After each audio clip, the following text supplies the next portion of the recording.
هناك جملة عبقرية صاغها أحد دواهي الفقه الإسلامي قبل أكثر من 7 قرون، شمس الدين بن مفلح يقول فيها: وليحذر العاقل إطلاق البصر، فإن العين ترى غير المقدور عليه على غير ما هو عليه.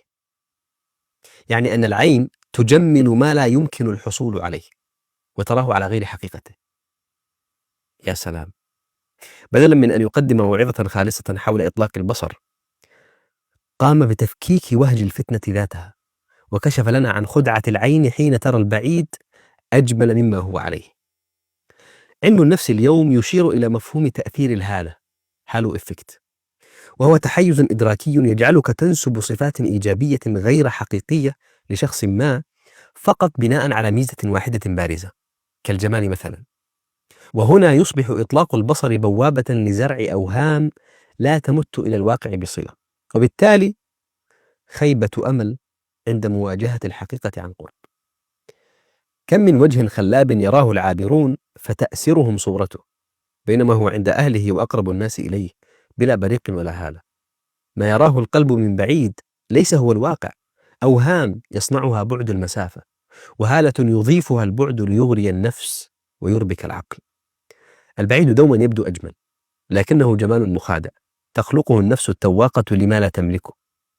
كم من نظرة عابرة أشعلت نارا في القلب وأوهنت الروح، فكان ثمنها دمعة على باب الحرام أو حسرات في ظلال الندم. لذلك جاء الأمر الإلهي واضحا وصريحا: قل للمؤمنين يغضوا من أبصارهم ويحفظوا فروجهم ذلك أزكى لهم إن الله خبير بما يصنعون. خالقك هو أعلم وأدرى وأخبر بما ينفعك في دنياك قبل آخرتك. البصر هو بوابة القلب، وإطلاقه بلا قيد يدنس القلب ويثقل الروح.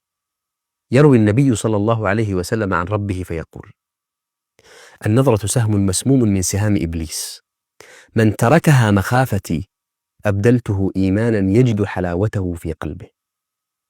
تأمل هذا الوعد العجيب: غض البصر لا يحرمك شيئا، بل يمنحك شيئا أعظم، حلاوة الإيمان وطمأنينة القلب.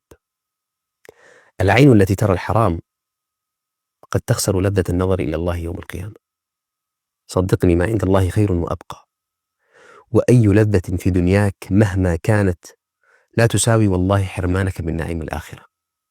كل مشهد يغريك اليوم سيزول غدا، وما يبقى هو أثر الطاعة أو أثر المعصية، النور أو الظلام. فاختر لنفسك الأثر الذي تريد أن يرافقك. السلام عليكم.